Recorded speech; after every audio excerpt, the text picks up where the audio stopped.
Hello everyone, मैं मनीता। आप देख रहे हैं एलपी केमिस्ट्री पीजीटी। हम लोग पढ़ रहे हैं प्रोटीन। इसके पहले कार्बोहाइड्रेट पढ़ रहे थे, वो सारा ख़त्म कर चुके हैं।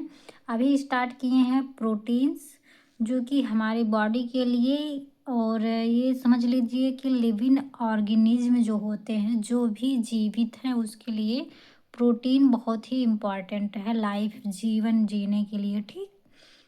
स्टार्ट क्या कर रहे हैं प्रोटीन। इसके पहले ये रिक्वेस्ट कि जो लोग न्यू जुड़े हैं, नया देख रहे हैं न्यू लोग, वो चैनल को लाइक और सब्सक्राइब ज़रूर करेंगे। ठीक है। और इससे मैं मोटिवेट होती हूँ और मुझे और अच्छा लगता है कि हाँ, मेरे द्वारा बनाया गया वीडियो पसंद आ रहा है लोगों को। मैं और भी बेहतरीन करने की कोशिश करती हूँ हर एक वीडियो में। जैसे जैसे मेरा एक लेक्चर बनाती हूँ, उसको उसके बाद उसका उससे भी बेहतर बनाने की ही कोशिश करती हूँ। ठीक, अच्छे से और सही सही में, इजी लैंग्वेज में सारा अच्छे से पढ़ा भी पाऊँ, ऐसा बनाने की कोशिश मेरी हमेशा रहती है। और वही पढ़ाऊँ जो इम्पोर्टेंट है। ठीक है, जो पेपर में आए ऐसा सब पढ़ा रहे हैं। ठीक। कार्बोहाइड्रेट पढ़ा चुके हैं, जो लोग नहीं देखे हैं उसको देखें, वो बहुत ही इम्पोर्टेंट है पीजीटी के लिए। और वो ये सब टॉपिक है बीएससी सेकंड सेमेस्टर का है, वो लोग भी देखेंगे। और अभी तो पीजीटी का डेट भी आ गया है। जो 22 में फॉर्म पड़ा था, 2022 में पीजीटी का, यूपी पीजीटी, उसका डेट भी आ गया है। मई में 9-10 है। सो अभी से तैयारी शुरू कर दीजिए एकदम, तभी निकलेगा। नहीं तो ऐसे तो आसानी से निकलने वाला है नहीं। वैसे भी इतनी कंपटीशन है। ठीक। ज़्यादा बातें ना करते हुए स्टार्ट करते हैं प्रोटीन्स। प्रोटीन्स वो है ना कि जो हमारे बॉडी में बहुत ही इम्पॉर्टेंट होता है। ठीक, हमारे बॉडी को मेंटेन्स करता है हर काम। हम जब तक प्रोटीन बॉडी में नहीं रहता तब तक हमको हमारी बॉडी ठीक से नहीं रहेगी, स्वस्थ नहीं रहेगा, तो हम काम नहीं कर पाएंगे। ठीक है। इसमें क्या है, एक सिस्टमेटिक ढंग से पूरा पढ़ लेते हैं क्या चीज़ है प्रोटीन्स। देखते हैं इसमें कह रहा है, proteins are the most abundant molecules of in living system. Living system मतलब जो जीविक, एक मिनट यार, जो लिविंग ऑर्गेनिज्म यानी कि जैविक प्राणी हैं, जो भी जितने जीवित हैं, उनके बॉडी में, या बोलते बोलते हैं कि मतलब उनके जीवन जीने के लिए सबसे ज़्यादा इम्पॉर्टेंट क्या है, प्रोटीन्स। ठीक, मोस्ट एबेंडेंट मतलब सबसे ज़्यादा इम्पॉर्टेंट बॉडी में प्रोटीन होता है। ठीक। और ये कहाँ से पाया जाता है, जैसे देखते हैं, chief source of proteins are milk, cheese, pulses, peanut, fish, meat, etc. Chief मतलब होता है कि मुख्य, सोर्स मतलब स्रोत, मतलब कि जो प्रोटीन है, प्रोटीन कहाँ पे, प्रोटीन का मुख्य स्रोत क्या है, कहाँ पे सबसे अधिक पाया जाता है, तो ये देखेंगे कहाँ कहाँ पे पाया जाता है। मिल्क यानी कि दूध में, चीज़ यानी कि पनीर, जैसे कि हम लोग खाते ही हैं, पल्सेस दाल, ये भी जो इसे खाते हैं, पीनट मूंगफली, फिश यानी कि मछली, मीट, ये सारा नॉन वेजिटेरियन है, जैसे कि चिकन वगैरह। ठीक, मीट मतलब चिकन वगैरह रहेगा सब। और चिकन वैसे नहीं बोलेंगे, ये सारा मतलब ये जान लीजिए कि ये नॉन वेजिटेरियन है। ठीक। ईटीसी मतलब कि प्रोटीन बहुत सारे चीज़ों में पाया जाता है, बहुत सारे सोर्स हैं इसे हमें बॉडी में लेने के लिए। ठीक। तो आगे देखेंगे, they occur in every part of the body. They occur मतलब वे, मतलब प्रोटीन जो है, प्रोटीन हमारे बॉडी के हर पार्ट में रहता है। ठीक, ये समझ लीजिए कि बना ही है प्रोटीन से। ठीक, हमारे बॉडी के हर पार्ट में प्रोटीन रहता है। उसके बाद क्या है, and they are also required for growth and maintenance of body. ये कह रहा है कि हमारे जो ग्रोथ होती है, शरीर का ग्रोथ होता है, उसका ग्रोथ करता है प्रोटीन। और क्या है, मेंटेनेंस ऑफ बॉडी, बॉडी को मेंटेन करता है, मतलब कि उसे चुस्त दुरुस्त एंड स्वस्थ बनाए रखने के लिए बहुत ही हेल्पफुल है क्या चीज़, प्रोटीन। ठीक। सो और आगे है, in the word proteins is derived from Greek word proteios. ठीक है, ये कह रहा है कि मतलब जो प्रोटीन है ये ग्रीक भाषा में हम इसे प्रोटियोज बोलते हैं। ठीक, प्रोटीन जो है उसे हम प्रोटियोज बोलते हैं। ठीक है, और क्या है, विच मीन्स प्राइमरी इम्पॉर्टेंस। मतलब कि ये क्या है कि मतलब इसको ग्रीक वर्ड में प्रोटियोज बोलते हैं। ठीक, और इसका मतलब क्या होता है, इसका मतलब ये होता है मीन्स प्राइमरी इम्पॉर्टेंस। ठीक, मतलब जो प्रोटीन है ये हमारा सर्वश्रेष्ठ इम्पॉर्टेंट है हमारे बॉडी के लिए, एकदम प्राइमरी मतलब सबसे पहला इम्पॉर्टेंट है ये इसका, प्रोटीन का। ठीक, और देखेंगे, all proteins are polymers of alpha amino acid. जितने भी प्रोटीन रहते हैं, ठीक, ऑल प्रोटीन्स आर पॉलीमर्स, जितने भी प्रोटीन रहते हैं वो सारे के सारे पॉलीमर्स होते हैं। ठीक, ऑफ किसके पॉलीमर्स होते हैं, of alpha amino acid, alpha amino acid के सारे प्रोटीन पॉलीमर्स होते हैं। ठीक, प्रोटीन जो होता है ना उसमें हमारा अमीनो एसिड मिलता ही मिलता है। ठीक, जितने भी रहेंगे, जैसे ये अभी देखेंगे विटामिन्स जो रहता है, विटामिन ए, विटामिन बी, सी, ये सब जो रहते हैं, मतलब ये जो भी केमिकल स्ट्रक्चर उसका बनाते हैं ना, जैसे हीमोग्लोबिन होता है उसमें 4 पायरोल मिलता है। ठीक, 4 पायरोल मिलता है। पायरोल जैसे कि नाइट्रोजन से मिल के वो 5 मेंबर रिंग बनाता है साइक्लिक। उसके बाद जो पायरोल होता है उसको बता रहे हैं, नाइट्रोजन रहता है, उसके बाद 5 मेंबर रिंग रहता है। तो जब उसका हीमोग्लोबिन का पूरा स्ट्रक्चर बनाते हैं तो उसमें 4 पायरोल मिलता है।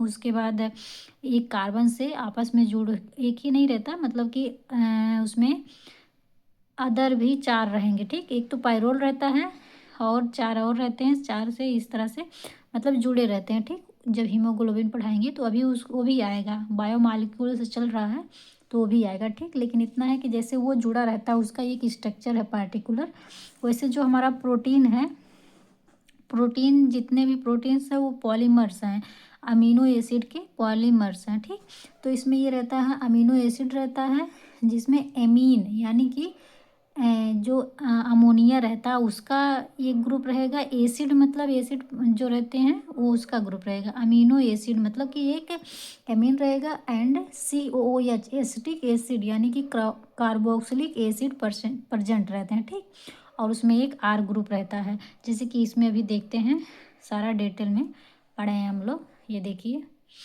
इसको देखते हैं, देखिए अमीनो एसिड जैसे कि ये देखे हैं ये चीज़। अब इसी को डिटेल में देखेंगे कि कैसे क्या रहता है। देखिए, the amino acid are organic compound that contain at least 1 carboxylic acid. ये क्या कह रहा है कि जो अमीनो एसिड होता है वो ये ये एक ऑर्गेनिक कंपाउंड है जिसमें कम से कम एक कार्बोक्सिलिक एसिड प्रेजेंट रहता ही रहता है। ठीक, जैसे एक से अधिक भी रहेंगे लेकिन तो एक तो रहेगा ही रहेगा, उसके बाद उस एक रहेगा, उसके अलावा भी चाहे 2 रहे 3 रहे इस तरह से रहते हैं। लेकिन ये कह रहा है ये ऑर्गेनिक कंपाउंड है और उसमें एक कार्बोक्सिलिक ग्रुप रहेगा ही रहेगा, और क्या है जिसका कार्बोक्सिलिक ग्रुप का फार्मूला ये है COOH। ठीक, और आगे देखेंगे ये जो बॉन्ड लगा है ना, ये इसको बॉन्ड लगाते ही लगाते हैं क्योंकि ये कार्बोक्सिलिक ग्रुप बोल रहा है।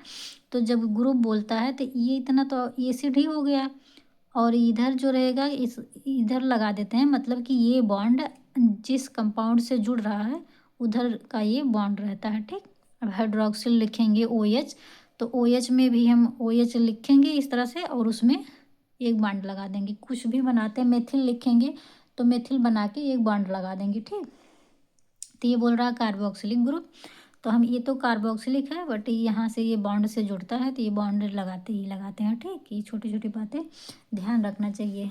ठीक है, तो आगे देखेंगे, वन अमीनो ग्रुप, ये देखिए क्या कह रहा है, एक कार्बोक्सिलिक ग्रुप रहता है एंड एक अमीनो ग्रुप भी, ये दोनों ज़्यादा इम्पॉर्टेंट है। मतलब कि एक अमीनो ग्रुप रहेगा और एक कार्बोक्सिलिक ग्रुप रहेगा, एक अमीनो ग्रुप रहेगा। अमीनो ग्रुप का फार्मूला क्या है, NH2। ठीक, इसमें भी देखिए ये बॉन्ड लगा है। ठीक, NH2 है हमारा amino group and a side chain are.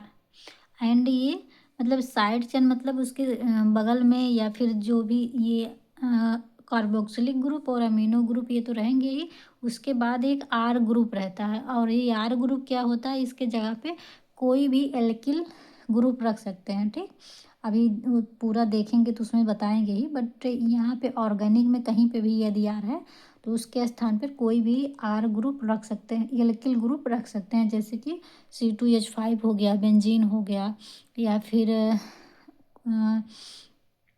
CH3 हो गया, कोई भी रहेगा एल्किल पे आ जाएगा आर के स्थान पे। जैसे कि यहाँ पे आप देख सकते हैं ये जो स्ट्रक्चर बना है ये है हमारा अमीनो एसिड का स्ट्रक्चर। ठीक है, तो जैसे कि इसमें देख चुके हैं एक ग्रुप कार्बोक्सिलिक रहना ही रहना चाहिए और एक ग्रुप अमोनिया का रहना ही चाहिए। वैसे अमोनिया नहीं, इसे एमीन बोलेंगे। ठीक, एमिनो ग्रुप है तो एक ग्रुप एमिनो ग्रुप रहेगा, दूसरा एक हमारा रहेगा कार्बोक्सिलिक ग्रुप, एक बोल रहा आर ग्रुप। अच्छा, ये इतना जो पार्ट है आर को छोड़ के ये इतना पार्ट जो है सारे अमीनो एसिड में रहेगा ही रहेगा। ठीक, उसके बाद इधर जो आर लिख रहा है ये आर है, इसके जगह पे सारा जोड़ते चले जाएंगे, चेंज होता रहता है। अभी पूरा अच्छे से देखेंगे, जब उसको क्लासीफाई करेंगे अमीनो एसिड को तब डिटेल में देखेंगे। ठीक, अब देखिए इसका नाम क्या बोलेंगे, अल्फ़ा अमीनो एसिड। ठीक, इसका नाम क्या है, अल्फ़ा अमीनो एसिड है। और ये जो है आर साइड चेन है, मतलब यहाँ पे कई ग्रुप हैं जो यहाँ पे अलग अलग ग्रुप लगे हैं, सारे यहाँ पे जोड़ देंगे, बाकी ये सेम रहेगा। ठीक, सो ये देखिए, अच्छा इसे अल्फ़ा क्यों बोल रहे हैं पता है, ये यहाँ पे ये कार्बोक्सिलिक ग्रुप है COOH, ये कार्बोक्सिलिक ग्रुप है। तो जब इसको हम नंबरिंग करते हैं तो यहाँ पे इस कार्बन को 0 मानेंगे। ठीक, इसके बगल वाला कार्बन जो रहता है उसे अल्फ़ा मानते हैं, अल्फ़ा के बगल वाला जो रहता है उसे बीटा मानते हैं, बीटा के बगल वाला जो रहता है उसे गामा बोलते हैं, गामा के बगल वाला डेल बोलते हैं। इस तरह से उसे नॉमेनक्लेचर करते हैं। सबसे ज़्यादा आपको याद रखना है कि जहाँ से काउंट करेंगे, जैसे ये हमारा मेन ग्रुप है, मेन ग्रुप कार्बोक्सिलिक ग्रुप है, तो यहाँ से हम काउंट करेंगे तो इसे हम 0 कर देंगे। ठीक, उसके बगल वाला अल्फ़ा रहेगा, तो ये अल्फ़ा बीटा गामा ऐसे अगर कार्बन लगे हैं तो काउंट करेंगे, नहीं लगे हैं तो ये इसके बगल वाला तो अल्फ़ा रहेगा ही रहेगा। ठीक, तो ये हो गया हमारा अल्फ़ा कार्बन। अब इस पे जो भी ग्रुप लगेंगे उसे हम वही नाम रख देंगे, इसका नाम अल्फ़ा है, इसका नाम ये जो लगा इसका क्या है, ये एमीन है। ठीक, ये क्या है, अल्फ़ा कार्बन से एमीन ग्रुप लगा है। जब हम इसको पूरा लिखेंगे तब ये हो जाएगा हमारा अल्फ़ा, इसके वजह से अल्फ़ा बोलेंगे, इसके वजह से अमीनो और इसकी वजह से एसिड बोलेंगे। ये हमारा एसिड है ना तो इसे हम एसिड बोलेंगे, अल्फ़ा एमिनो एसिड। ठीक, इसका पूरा नाम हो गया। और ये आर है, आर तो साइड चेन है, इसे हम क्लासिफिकेशन में अच्छे से डिटेल में देखेंगे। ठीक, आगे देखते हैं। देखिए क्या कह रहा है, about 20 amino acid are commonly found in protein. Protein जो होता है ना उसमें नियरली 20 अमीनो एसिड होते हैं। ठीक, और यहाँ से क्वेश्चन आते भी हैं, और 20 है तो क्या से हमें ये 20 का 20 याद करना ही है। ठीक, PGT वाले को तो ज़रूर याद करना है। BSc सेकेंड सेमेस्टर के हैं, कुछ याद कर सकते हैं, कुछ इसमें से 20 से तो कुछ याद ही कर लेंगे, बाकी बाकी आप तब भी जो पढ़ने वाले बच्चे हैं ना सारे तैयार कर लेते हैं। हमारे हैं ऐसे जो हम देखते हैं बच्चों को, BSc में भी हैं, BSc कर रहे हैं, बाकी काफ़ी तेज़ हैं वो, काफ़ी एकदम अपने आसपास देखते रहते हैं क्या कौन सा फॉर्म निकला, कैसे हमें फिल करना, अभी से वो तैयारी में जुट जाए हैं। अभी से BSc में BSc कर रहे हैं, बाकी वो PGT वगैरह की तैयारी कर रहे हैं। ठीक, मतलब इतने अच्छे ढंग से वो लोग पढ़ते हैं कि हमें पीजीटी करना है तो उसमें काम आएगा। स्पेशली अलग बुक पढ़ते हैं कि पीजीटी हमें देना है, बीएससी करेंगे, एमएससी करेंगे, उसके बाद मुझे पीजीटी अगर फॉर्म आया तो उसको निकालना ही निकालना, ऐसी सोच है उन लोगों को, बीएससी करने वाले बच्चों को। सो हम सभी लोगों को बोलेंगे जो बीएससी कर रहे हैं वो भी ऐसे ही पढ़ें कि मतलब हमारा बीएससी एमएससी कंप्लीट होते होते यदि फॉर्म आ गया तो हम अप्लाई करें तो मेरा कम से कम पीजीटी वगैरह तो निकल ही जाना चाहिए, ठीक है। सो ऐसे तैयारी करना चाहिए। सो ये देखिए, ये क्या कह रहा है कि मतलब प्रोटीन जो है लगभग प्रोटीन में कॉमनली 20 अमीनो एसिड प्रेजेंट रहते हैं, ठीक। आगे देखेंगे, all the amino acid found in protein are alpha amino acid. ये करता है ऑल द अमीनो एसिड, मतलब सभी जो अमीनो एसिड हैं वो प्रोटीन के अल्फ़ा अमीनो एसिड में पाए जाते हैं, ठीक। सारे amino acid alpha amino acid के प्रोटीन्स में पाए जाते हैं, ठीक। आगे देखेंगे, that is amino group is located on the alpha carbon atom. ये कह रहा है कि जो भी अमीनो ग्रुप रहते हैं उससे लोकेटेड मतलब दिखता है, रखा जाता है या फिर दिखते हैं, ये हो जाएगा अमीनो एसिड। इज हैं लोकेटेड मतलब दिखते हैं या फिर रिप्रेजेंट किया रहता है कहाँ पे, on the alpha carbon atom पे। अल्फ़ा कार्बन एटम पे सभी अमीनो एसिड को रिप्रेजेंट करते हैं, जैसे कि ये हम लोग देख चुके हैं, ठीक।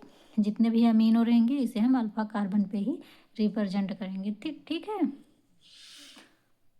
फिर आगे देखेंगे, the amino acid can be classified as alpha beta gamma delta and so on. जैसे कि हम अभी बता चुके हैं कि कैसे उसको रिप्रेजेंट करते हैं। ये कह रहा है कि अमीनो एसिड को हम alpha beta gamma and delta से क्लासिफाइड करते हैं, ठीक। आगे देखेंगे और कैसे करेंगे तो इसमें समझा दिए हैं, बाकी अभी जब उसमें पढ़ेंगे ना तो उसमें स्ट्रक्चर को उसको अच्छे से क्लासिफाइड करेंगे तो और अच्छे से समझ आएगा, ठीक।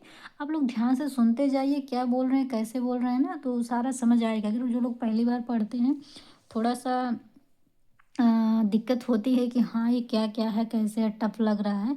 बट एक दो बार तीन बार जब तक देखेंगे ना तब एकदम, जब तक दूसरी तीसरी बार देखते देखते आपको लगेगा हाँ अच्छा लग रहा है, पढ़ने का मन करेगा। बट पहली बार देख रहे हैं तो थोड़ा सा बोरिंग लगता है, बट उसको आप दो तीन बार चार बार देखिए। जो चीज़ ना आए जब तक ना आ जाए तब तक उसको देखते रहिए, लिखते रहिए, ठीक। आएगा क्यों नहीं, ठीक, सब आएगा, केवल मेहनत करना चाहिए बस। तो इस तरह से हम रिप्रेजेंट करते हैं, क्लासिफाइड करते हैं। आगे देखेंगे, only amine alpha amino acid are obtain on hydrolysis of protein. ये कह रहा है कि जो अल्फ़ा अमीनो एसिड है केवल यही एक अमीनो एसिड है जो प्रोटीन को हाइड्रोलिसिस करते हैं तो ये बनता है, ठीक। प्रोटीन को हाइड्रोलिसिस करने पर अल्फ़ा अमीनो एसिड बनता है, ठीक। केवल यही अल्फ़ा अमीनो एसिड ऐसा है जो प्रोटीन के हाइड्रोलिसिस करने पर बनता है, ठीक। थोड़ा सा इम्पॉर्टेंट पॉइंट और है, इसको देख लेते हैं। Glycine is sweet taste. Glycine होता है, ये भी हमारा प्रोटीन है, ठीक है। ये प्रोटीन है और ये टेस्ट में स्वीट लगता है यानी कि मीठा लगता है, ठीक। क्यों, इसे हम ग्रीक, ये ग्लाई है, ठीक है, वाई है, ठीक, Y. In Greek glycos means sweet. ये अच्छा, ये ग्लाइसिन जो रहता है टेस्ट में स्वीट लगता है यानी कि मीठा लगता है। क्यों, वैसे इसका नाम ही ग्लाइकोस है, जिसे ग्रीक भाषा में हम ग्लाइकोस बोलते हैं, ठीक। और ग्लाइकोस का जब हिंदी में इंग्लिश में निकालते हैं तो उसका मतलब ही क्या होता है, स्वीट यानी कि मीठा होता है, ठीक। और आगे देखेंगे, and tyrosine was first obtain, ये देखिए गलत हो गया, tyrosine was first obtain from चीज।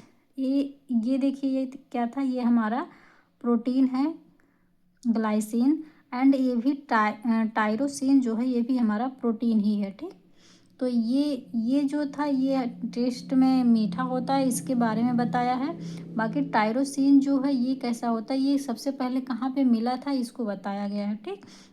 मतलब कि फर्स्ट ऑफ 10 ये बता रहा है कि पहली बार मिला था फ्रॉम चीज़। चीज़ मतलब क्या होता है, पनीर, ठीक है। इतने अच्छे से वर्ड टू वर्ड बता रहे हैं, ये बहुत ही इम्पॉर्टेंट है। ये जैसे अभी ऐसे हैं ये वर्ड यहाँ से क्वेश्चन बन सकता है, बनता भी है, ठीक। ये बोलेगा कि टायरोसिन कहाँ पे फर्स्ट बार मिला था, तो हमें अगर ये पता रहेगा चीज़ से मिला था तो हम बताएंगे। जिसको पता रहेगा उसका 1 नंबर बन गया, बाकी जो उसको नहीं पता रहेगा तो उसका तो ये तो जाएगा ही जाएगा, बाकी निगेटिव रहेगा तो उसमें से जो सही रहेगा उसमें से भी कटेगा, ठीक। सो हमें बहुत ही ध्यानपूर्वक पढ़ना है, ठीक। सो ये कह रहा है कि टायरोसिन जो है पहली बार चीज़ यानी कि पनीर से मिला था। इसे ग्रीक भाषा में है, ग्रीक लैंग्वेज मतलब ग्रीक भाषा में टाइरोज क्या कहते हैं, इसे ग्रीक भाषा में टाइरोज बोलते हैं, जिससे हम इंग्लिश में चीज़ बोलते हैं, ठीक। और चीज़ क्या है हमारा, चीज़ पनीर है, ठीक, यही चीज़ है। सो ये वीडियो आज के लिए ख़त्म होता है। प्रोटीन का पहला पार्ट है ये।